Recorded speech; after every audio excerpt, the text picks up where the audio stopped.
So now we're shifting from the Baltic over to Central Europe and Mediterranean Europe with our speakers from Betahaus Berlin and Barcelona, Max and Jordi. Let me get you your microphone here.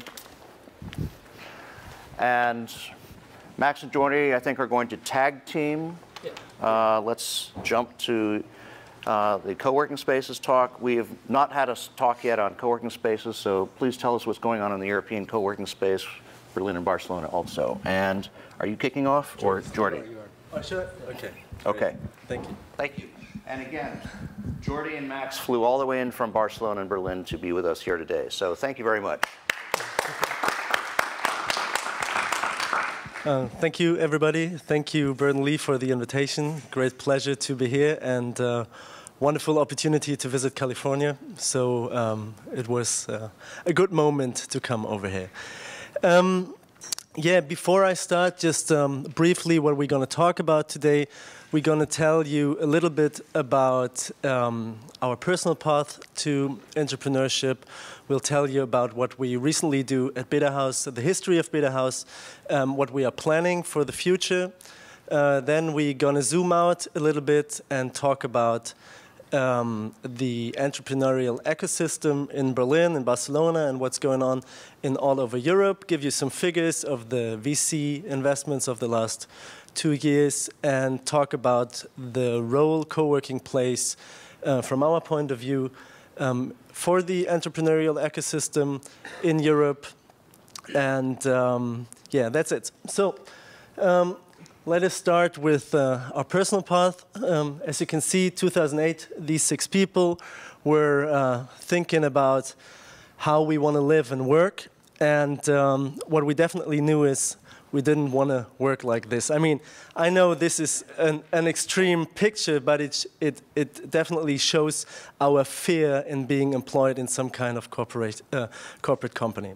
So what we saw all around Berlin and all around the city and Europe, the people like us, working freelance, working in startups, didn't have a real good place to work. So the startups might have had their own offices, the freelancers hang out in cafes, and they all didn't have like a real good professional environment to work, and they all didn't have good access to the right community. So we believed that there must be something better, and we started to research, and we found out that right in the middle of 2008, the trend of co-working, or the co-working movement, which was based on the key values, openness, accessibility, sustainability, and happiness, just swapped over from the US to Europe.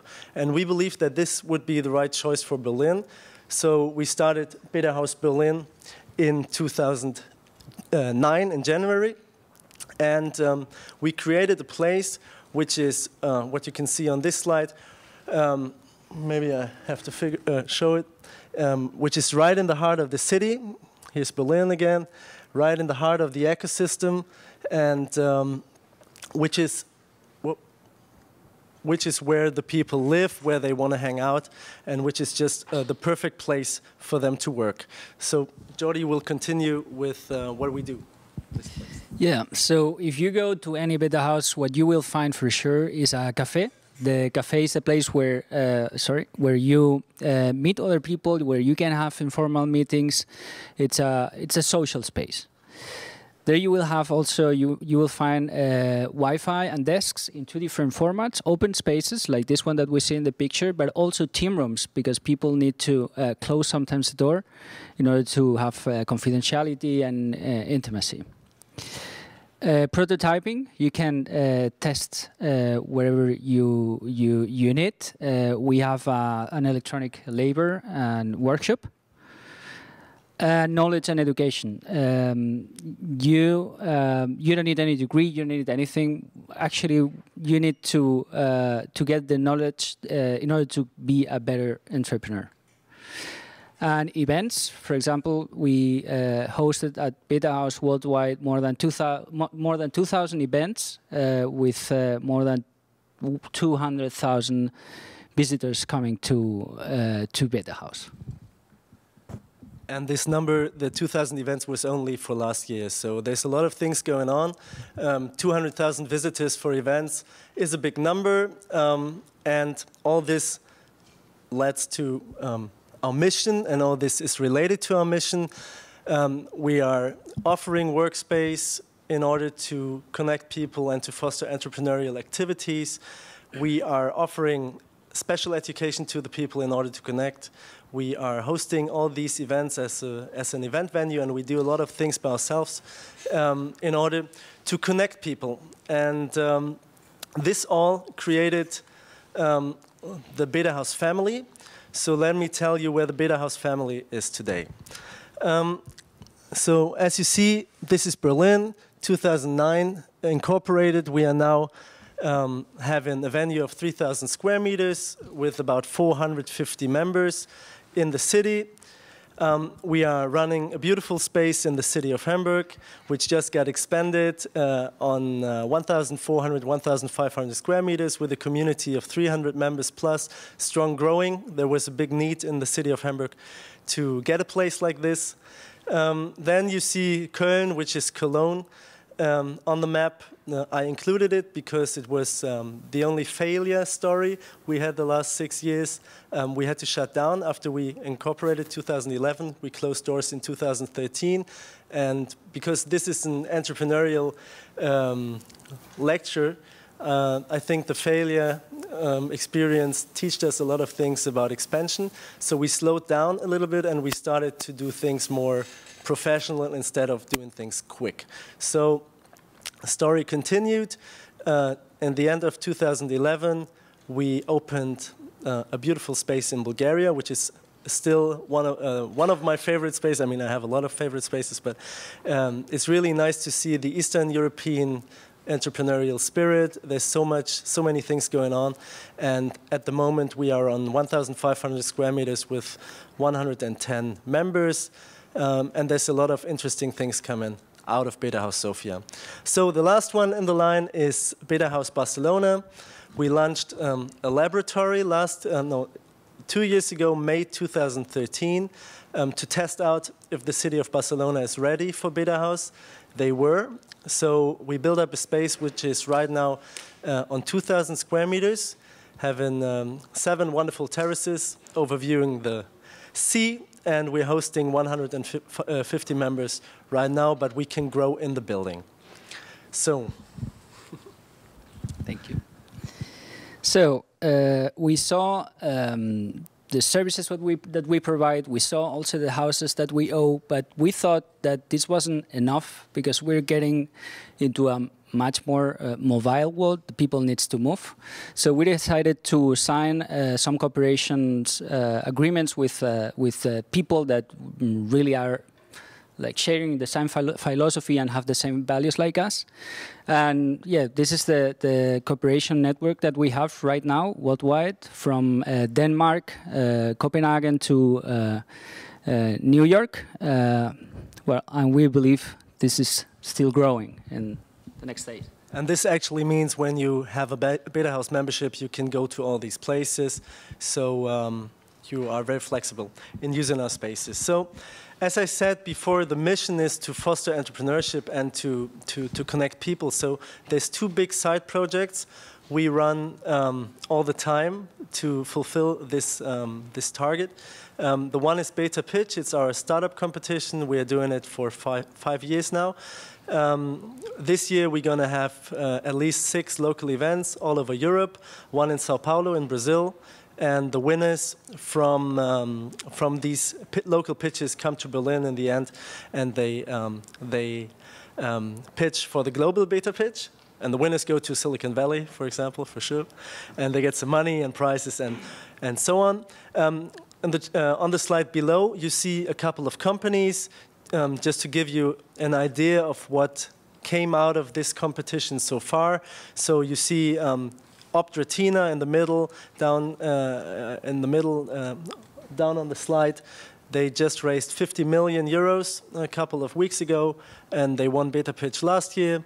Next to it is Go Euro. They raised 27 million last December.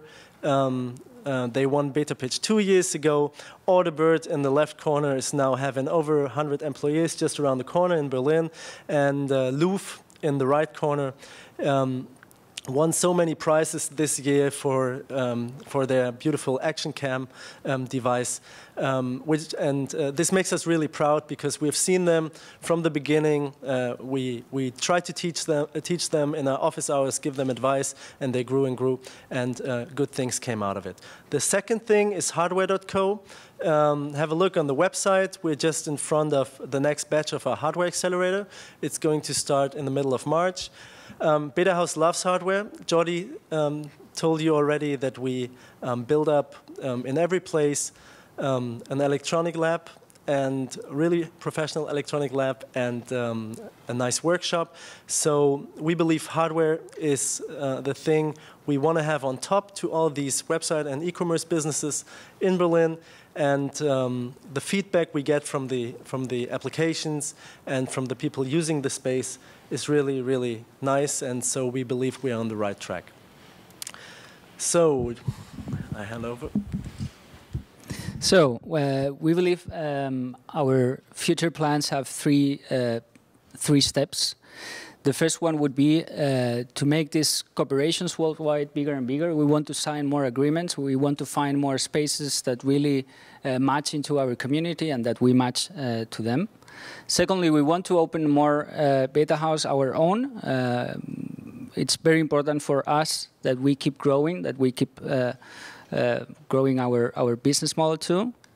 And the third one, and I have to say it's a little bit ambitious, but well, Uber is known as a mobility solution, Airbnb as a travel solution. We want to be the work solution. And what is important when Jordi talks about the future plans, where we are right now, we feel like we are in the beginning of something bigger. We bootstrapped all these beta houses until now, so we have no investors. We are completely free to do the things we want to do, and now we have to decide what are the next steps. So there was a lot of information about our actual business, so we're going to give you some more information and zoom out of Betahaus into the Berlin, Barcelona entrepreneurship and investor community. So just a fancy slide about Germany to give you an idea what's going on in Berlin. You see 39% of all funding deals last year all over Germany have been made in Berlin. So Berlin is, without question, the tech capital. And you see, I mean, Hamburg 7%, Munich 8%. There's some money which is also invested in these cities, but Berlin is definitely the top player. You also see, it's another interesting fact that over 50% of the German serial entrepreneurs have their headquarters in Berlin. So there's a really, really interesting community evolving. On a broader level, if you look into the startup investments in Europe, you see that London is still ahead, but Berlin got close. So we are optimistic that this will potentially change in the future, and Berlin is getting even closer. You see Barcelona is on the 4th place. That is a very, very, very good result for last year, because Spain is still in a deep crisis. And this is also interesting when you put it into relation with the Catalonian independency movement, what Jordi will handle a little bit later. Excuse me, was that the number of deals on your slide, million? No, it's the number of deals. But you're right, it's a little bit. Number of deals? I have to check. Yeah. So the last slide, because we are in Silicon Valley today, shows that there's still a little gap between the investments in Germany and the Silicon Valley. We believe that there's a lot of structural work which has to be done by the German government. So what we see day by day is that it's kind of easy if you have a good product to find angel investment, seed investment, early stage investment, but it's getting very hard if you're looking for bigger money. I mean, this is like topic which is all over the tech scene in Germany, but it's still actual. There have to be changes, and I think it has to come from the administration. So I hand over again. So we believe that there is a role for co-working spaces, and there is a role for Betahaus in this entrepreneurship scene. Actually, for Betahaus, it's a flexible and affordable way for entrepreneurs to get in this community. No, but besides that, again, I mean, when you can find the right education without titles, without degrees, just you get what you need to know in order to keep going as an entrepreneur. When you get the right feedback just from our community, showing the product that you just developed, asking them questions, tell them what you should do next. And when you find, because we know that there's people finding the right funding inside the community, because we have good contacts with accelerators, with incubators, with the community itself. No, you find a way to found your project, and for sure, if you can have the chance to prototype, to make a little step forward and decide that this may be the product that you're going to sell. And for sure, we provide everything in an atmosphere of happiness. What we become from every member is that they are happy. If they compare it with where they were before, they are now happy. They don't want to go back to their offices where they were before. They want to stay. We feel like a family. We feel like a real community. All right, and if you take this into a little bit broader perspective, we believe that Betahaus is in the heart of the ecosystem. So what we do is we have a lot of corporate clients. That means but you don't see them. They actually rent a room or a table like every other participant in the space. We have a lot of freelancers because we believe that they are the backbone of the startup system as well. So we are glad to have them. And we are hosting a lot of startups which are trying to get into deals with corporates, which always need freelancers to support and so on. So we are right in the middle of the ecosystem, and this is good for everybody. And yeah, just to give you an idea of the co-working market, it's getting serious business. We are right now having about 2,700 co-working spaces in Europe, hosting an average of 40 members. The members spend an average of 250 euros per month, which makes only co-working a 27 million euro monthly market. And as we told you before, co-working is only one part of our income. That means if you take into account that most of the co-working spaces also host a lot of events, do education programs, have a gastronomy part, the market is even bigger. So getting close to the last topic here, what is the difference? I mean, why are so many people in Europe choosing Berlin or Barcelona as their headquarters for their startups? When you compare Berlin with London and Paris, we have to say that still in 2015, we offer more spaces for creative people. There's still better living conditions due to lower prices. Okay, the prices increased a lot during the last years, but still, because we had this development the last years, there were so many interesting and creative people coming to the city that this led to a very big community, which is very active and which provides a perfect infrastructure to set up your business. Moreover, we have a famous nightlife and a lot of culture, which is also very attractive to a lot of people worldwide, a lot of Americans as well, to live in Berlin. Yeah, and in the case of Barcelona, we have a strategic position of the region, not only geographically. I mean, there's a very important region coming from Marseille to Algeciras, the south of Spain, from France to the south of Spain, and there's a lot of economic movement going on there. But also, Barcelona is known as an important bridge to the South American market. Secondly, we have big events in the city. You may know that it's the Mobile World Congress right now going on in Barcelona. And inside this Mobile World Congress, we have the 4 years from now, which is one of the most important events in Europe for sure. But we don't have to forget, Barcelona is also a beautiful city. We have the sea, the good weather, beach, the mountains, just 1 hour away. This attracts a lot of entrepreneurs and investors because it's the city where they want to live. One of the best soccer teams in For sure, that's totally true. That's totally true. Yeah, but this could change. Nobody knows. Some people play the fair policy, others play another kind of play. But what it's totally true is that if we get independent, if Catalonia gets independent from Spain, on the startup scene, it's going to be some effects, no? The first effect that we would find is that the fiscal imbalance between Catalonia and Spain, the taxes that we pay and that we never get back, that would be eliminated. That would be meaning just a little bit more of money for investitions. We would have a smaller and more efficient public administration. Well, this is something that I believe if you have a smaller thing, it's maybe probably better to control, better to administrate.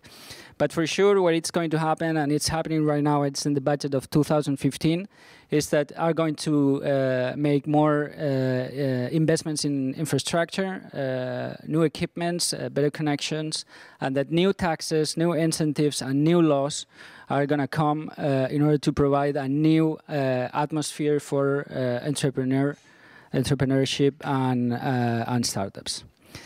So, thank you very much for listening. If you have any question, please.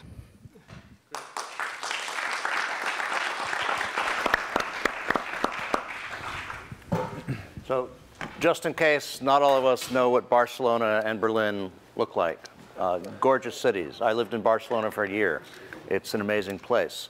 Questions? Yes, Rainer.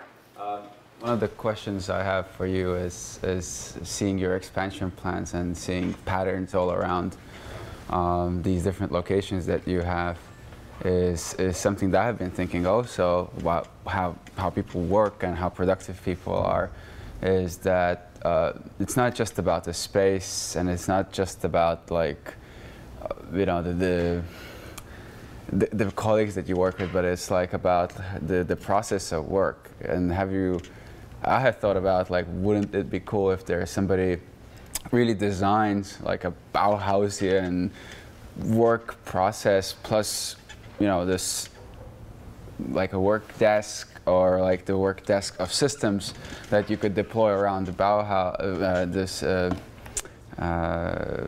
Betahaus. So that's something. Is this something that you have been thinking about, or like have you noticed like how efficient people are in different? Just to be sure that I understood, are we talking about furniture or? Furniture is one part of design. I think Rainer's talking about, have you thought about rethinking, redesigning the work process itself? Yeah. Just helping entrepreneurs.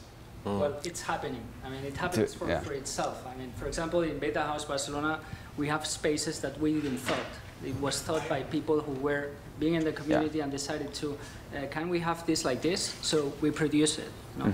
And I think this is very good because it's giving another way to work. No, and not we're always thinking on working as a chair and a table, and this is totally wrong. I mean, there's several places where you can be very innovative, very I don't know, productive. No, I mean, it's systems, habits, desks, process, people, noise, huge problem.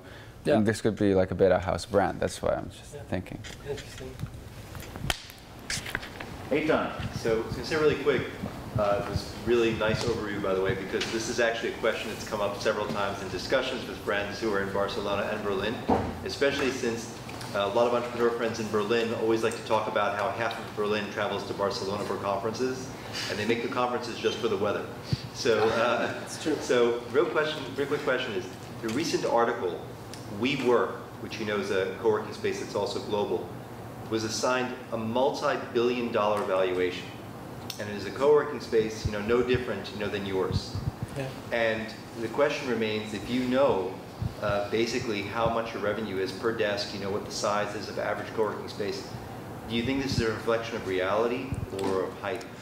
I mean, thank you for the question. Great question. I mean, this is, we were expecting something like this. No, but because it's all over the media if you are into co-working. But we don't know the details of how they scale. But what we know is that they do a different kind of business model. And I don't know if everybody knows, but in most of the cases, they also do kind of a real estate property business, so they buy the spaces. And as you've seen, we're doing a lot of things. So we're doing education, we're doing events and all that, and WeWork is really focusing on office rent out. So this is easier to scale because you do not have to do the community work on that level, because you can completely focus on renting out your space. I mean, it's fancy space. It's really good looking. So in terms of scalability, I think it is very realistic when you take the real estate part into account that it makes sense to have such a valuation. In terms of providing the right space for making people better entrepreneurs, I believe that our model is much more comprehensive. But the problem is we can't scale that fast because it's harder to replicate. Cultural, just a little bit more, a cultural question. So you have Betahouses now in multiple locations. What differences in culture have you seen in the way that people like to work? In other words, have you seen some differences? I mean, what we can easily answer is there are a lot of differences, particularly when you set up a new city. You have, like different mentality, how people try or like to enter a space like this. So for example, as you've seen in the presentation, Hamburg already started in 2010, and today, 2015, the co-working boom or the need of the people arrived in Hamburg. So it took a couple of years to convince the people that this is the new way they should like to work. And this is completely different in Berlin. In Berlin, you just open the door with something new. Same in Barcelona, and people feel attracted and they try out. However, the chance that there's something different, new, around the corner and they leave again is higher than in Hamburg. So regarding the working habits itself, do you have any detailed information on that? Well, to be frank, 50% of our users are coming from abroad, are foreigners. They are not from Barcelona.